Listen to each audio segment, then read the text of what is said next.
Hi everyone, I'm Farjana Siddiqa. I'm president of AWM Pitt Grad chapter. Today we are going to start our first AWM Pitt Grad Seminar.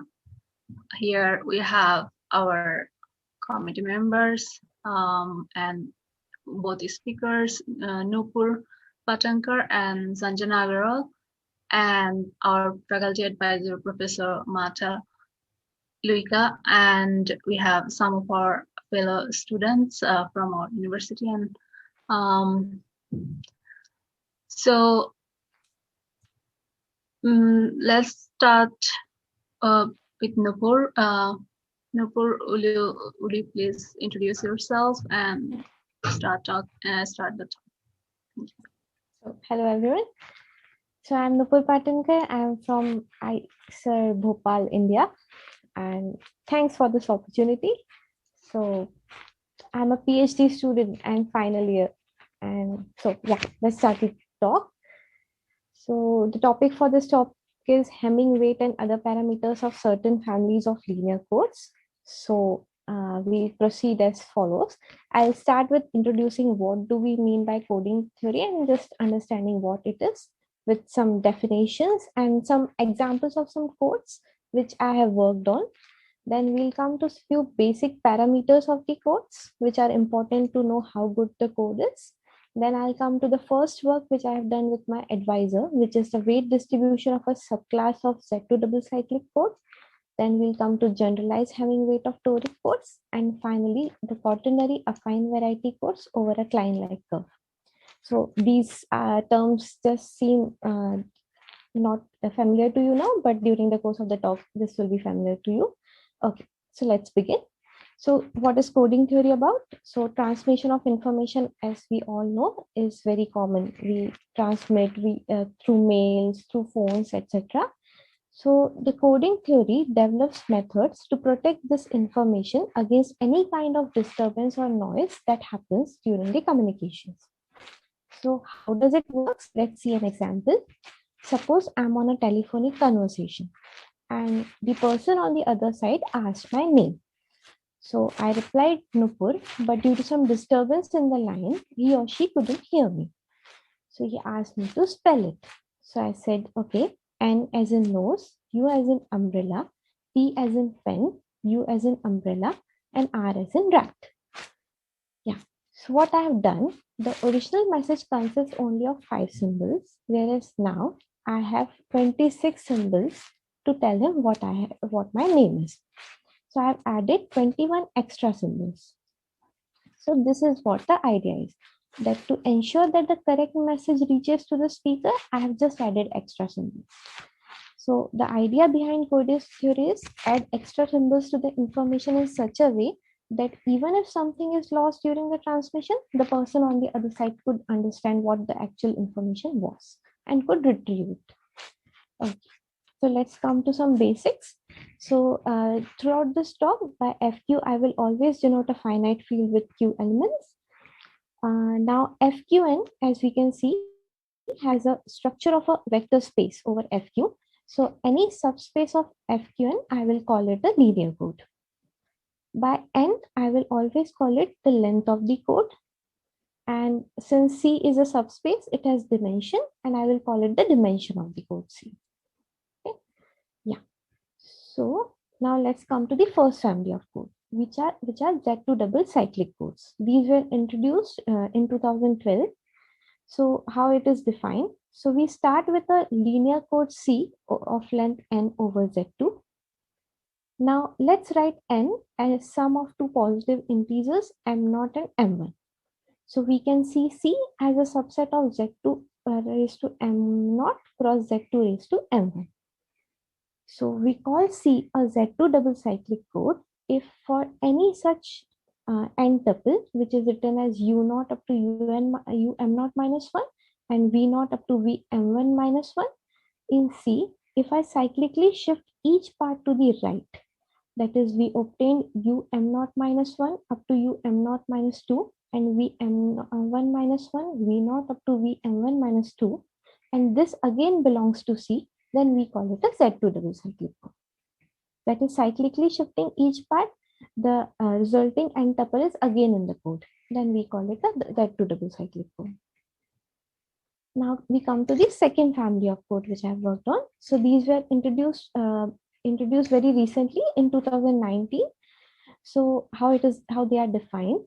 So we have to start with two integers s and d such that s is greater than equal to 2 and d is between 1 and s. For just the simplicity, I am denoting the finite field fq by k. Now let S denotes the polynomial ring in S variables t1 up to ts over the field K. Now I define a vector space as such. So I start with some monomials. The monomials are such that the power of each of the variable is either 0 or 1 and the degree of the monomial is exactly d. And then I take the span of this set of monomials and I call this space as kvd. Similarly, I can define the space kv less than equal to d and it consists of all those monomials which are of degree less than equal to d. That means at most d degree variables. Now now let T denote the affine torus, which is just the set K star, which is set of non-zero elements, S tuple of non-zero elements of the field. And so this will consist of exactly Q minus 1 raised to S elements. And I'm denoting these all elements by P1 up to Pn. Similarly, I have the projective space, which is projective torus. Here also we have A1 up to AS, but each AI is in K star. And this is contained in the projective space, PS minus 1. And I'm denoting these elements by Q1 up to Qm bar, where M bar is Q minus 1 raised to S minus 1. Okay, so I have a vector space. As I already told you, a linear code is nothing but a vector subspace. So I just need a vector subspace of some SQN type of thing. So yeah, so the first code, which is the affine toric code CD, it is obtained by evaluating the elements of KVD on the points P1 up to Pn. So as you can see, now it is a subspace of FQ raised to M, and so it is a linear code. Similarly, we can have a projective toric code, which is evaluating the elements of KVD on the points Q1 up to Qm bar. Note that here I have chosen that the first entry of each point of Q1 up to Qm bar be 1. And similarly, I have a square free affine evaluation codes, which are obtained by evaluating the elements of KV less than equal to D on the elements P1 up to Pn, that is the elements of the affine codes. So these are 3 linear codes. To understand the next family, I'll need some basics from Gromner basis theory. So let's begin. So I'm just giving you a brief introduction. So a monomial ordering on the space, the field, sorry, on the polynomial ring fq x1 up to xm is a relation on the space of all m tuples of positive integers, which satisfies, first of all, this relation should be a total ordering. If alpha is greater than beta and gamma is any other element, then alpha plus gamma should be greater than beta plus gamma with respect to this relation. And this should be a well ordering. Or you can understand this by, it is called a monomial ordering because it is ordering on the monomials of this ring. And we can, to see the ordering, we can have ordering on this set. So by total ordering, we want that both the monomials should be comparable. The ordering should not be bothered by multiplying monomials.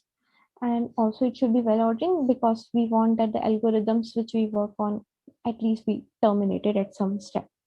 Okay, so as an example, we have, if we have two elements alpha and beta, then we say that alpha is greater than beta with respect to lexicographic ordering if the leftmost non-zero entry of alpha minus beta is positive. It is our usual dictionary ordering. So now let's make some changes in lexicographic ordering, and I'm introducing graded lexicographic ordering. So here we are comparing first the degree of the monomials, and if the degrees are equal, then we are comparing it to the lexicographic ordering. That is, alpha is greater than beta with respect to graded lexicographic order if the degree of alpha is greater than degree of beta, and in case they are equal, we are comparing it with respect to the lexicographic order.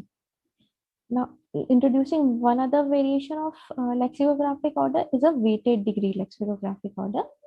So we start with some natural numbers, wx1 up to wxm, and then we define the weight of the monomial to be I1 wx1 up to Im wxm.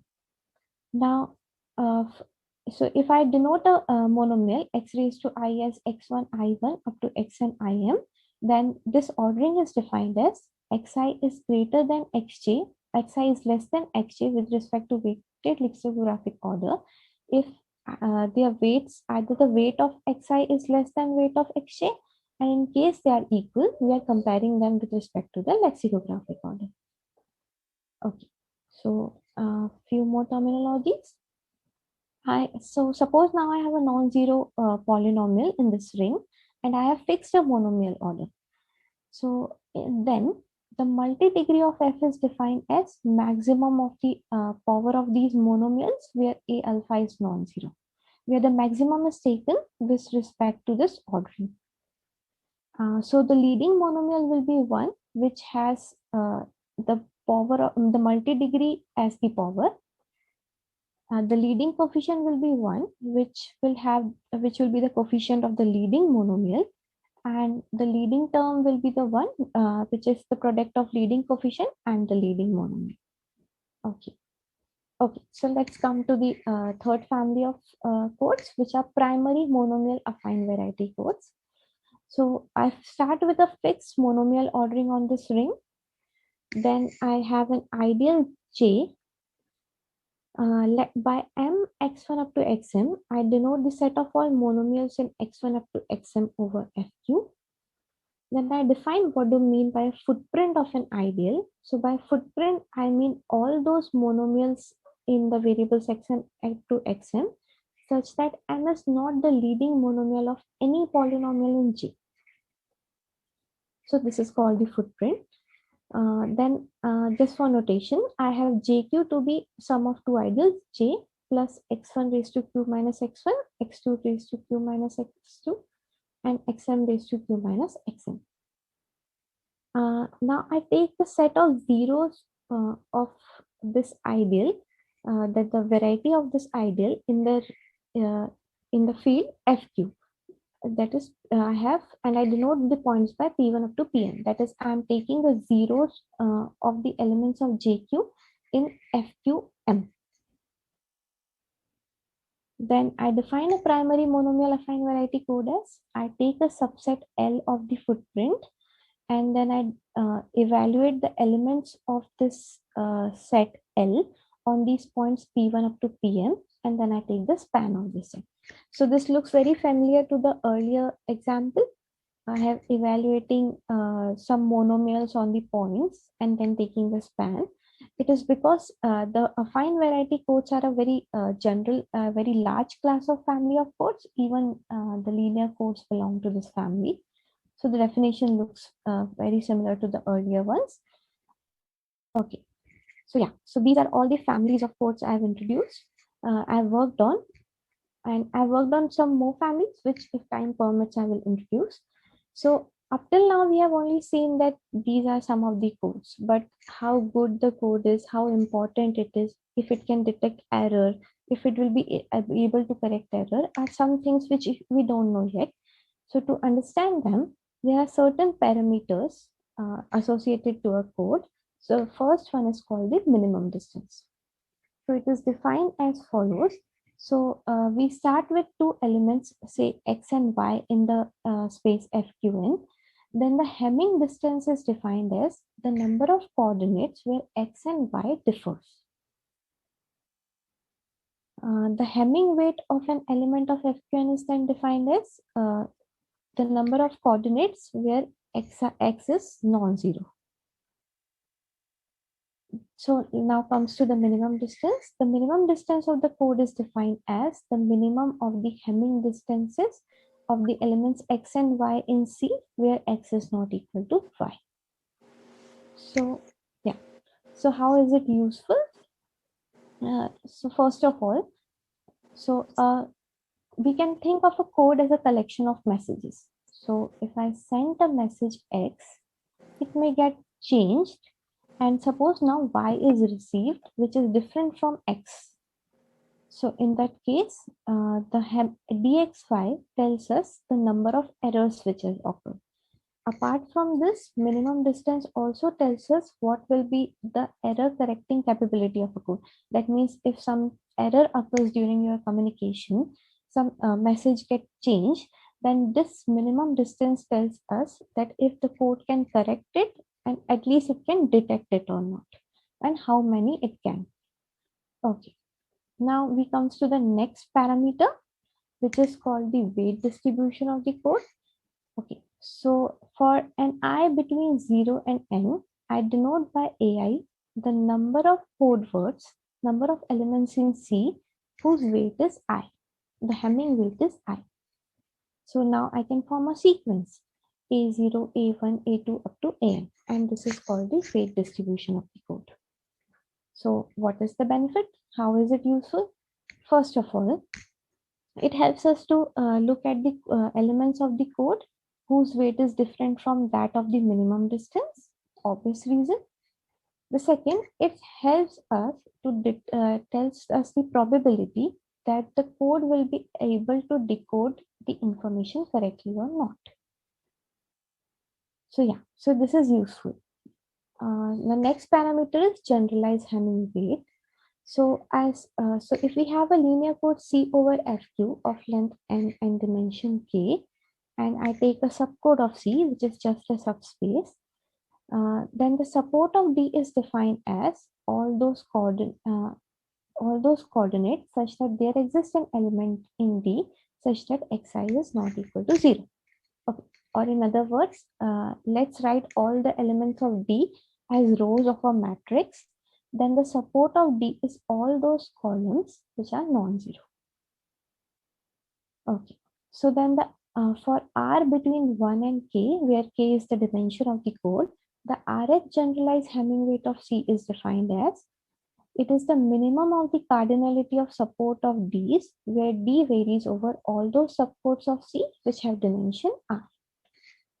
Okay, so how is it useful? It helps us, these weights have various applications in cryptography. This is where the coding theory and cryptography relates.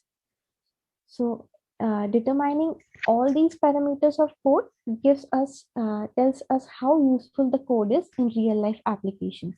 So it is very important to determine these parameters like minimum distance, weight distribution, and generalized Hamming weight. But these are very difficult to determine.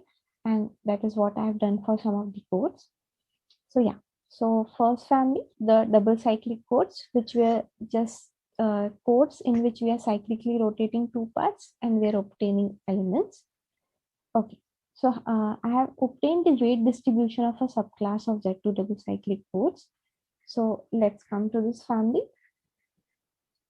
Okay, so I start with two positive integers m0 and m1, which are odd, and consider the factorization of xm0 minus 1 and xm minus 1 over z2.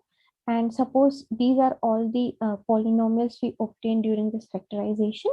That is, I write xmj minus 1 as this, where v1j is either 0 or 1. Then I construct ei to be z2x by fix. These are all fields. And then I define eij to be ei in case vij is 1 and 0 if vij is 0. Okay, now I fix a root alpha I of each fi, and for each I between 1 and s, I choose a code ci, which is a linear code over ei of length 2, and then I obtained a Z2 double cyclic code as this. This looks very weird, and so this is a trace representation of a code, and this gives us a Z2 double cyclic code. As you can see, it has two parts, each of length, first of length m0, second of length m1. And if we cyclically rotate this parts, then it will again be an element of C. Okay, yeah. So, so what I have done in my work, I have defined a Z2 double cyclic code, and then I have calculated their weight distribution using the Gauss sum over finite fields. Okay, and yeah. So how I have done, I have assumed that I have chosen the case where these factorize into exactly two factors. And in that case, I have obtained the following result. In case M0 is equal to M1, then I have obtained that the weight of the two parts is given as such under various conditions. And so for an example, in case M0 and M1 have value 5 and 5, that is two parts each of length 5, in total 10. And C1 is the code 0, 0, and C2 is the one generated by 0, 1.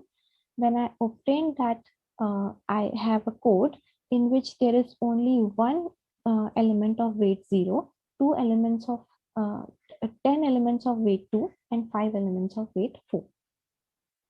So writing it as a sequence, I obtained this. Now, similarly, in case M0 is not equal to M1, I obtained the formula for the weight of the first part and second part under various conditions. Okay, and for an example, in case I have M0 and M1 is 3 and 5, I again obtain the weight distribution. Okay, now I come to my next work, which is determining the generalized Hamming weight of toric code over hypersimplices and square-free affine evaluation codes. So just a recalling, we have S and D to be integers. We have defined the space KVD to be square-free monomials, each of degree D. Then we have this affine torus, we have the projective torus, and then we define the affine toric code to be evaluating the elements of KVD and the points of the affine torus. Similarly, we have the projective toric code and we have the square-free affine. I'm just recalling everything again. Okay, so my aim was to determine the generalized Hamming weight of these codes. So I boiled down the question of determining the generalized Hamming weight completely in terms of polynomials. So what the question now remains is, for R between 1 and S choose D, if I have F1 up to Fr to be linearly independent homogeneous square-free polynomials of degree D, then what is the maximum number of solutions in the affine torus of the system F1 equal to 0, F2 equal to 0, up to Fr equal to 0? So if I answer this question, I get the answer on the generalized Hamming weight of these codes. Similarly, if for square-free affine evaluation codes, if I take the polynomials to be of degree at most D, then my aim was to answer this question in this case also. Okay, so some known results. The Germello Pinto have already done their work on the dimension of the code, both the codes, and also they have the result on the minimum distance of these codes. So as I have done, I have generalized this. I obtained the following result, that if D plus R minus 2 is less than S, in that case, I get that the zeros of F1 up to Fr in the affine torus is bounded by Q minus 1 raised to S minus Q minus 2 raised to D minus 1, Q minus 1 raised to S minus D minus R plus 1, multiplied with Q minus 1 raised to R minus 1. So this answers my question, that if 2D plus R minus 2 is less than S, then the RH generalized Hamming weight of the projective thing is exactly given by this. Similarly, of the affine code, I get this. Now, in case S is less than 2D minus R plus 2, then I got the following results. Similarly, I got the result for in case F1, F2, Fr belongs to KV less than equal to D, and I got the result on the square-free affine evaluation codes. That is, if D plus R minus 2 is less than S, then the RH generalized Hamming weight of square-free affine evaluation code is exactly given by this. Okay, so what I have done in my work, I have solved two questions as I have already stated, under certain conditions on R, S, and degree of these polynomials. So as a result of this, I obtained the generalized Hamming weight of these codes. I have also obtained the dual of these codes, which I have not specified what are these, but yeah, something you can see as if we have a bilinear form, then then we for a vector space we have its dual, and that is what it is. And I have also obtained that. Okay, so the final family which is I have worked on is a quaternary affine variety code over a Klein-like curve.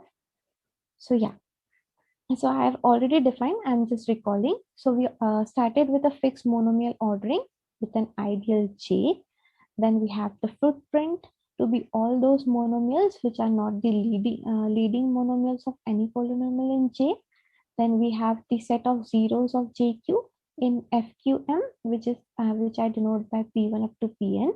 And then we have evaluated the elements of L over these points, and we obtained the primary monomial affine variety code. Okay, so what we have done, so now we have a primary monomial affine variety code denoted by CJL. Now we have a result that in case F1 up to Fs are some polynomials, then the number of common zeros of these polynomials over Fq is equal to the cardinality of the footprint of this ideal.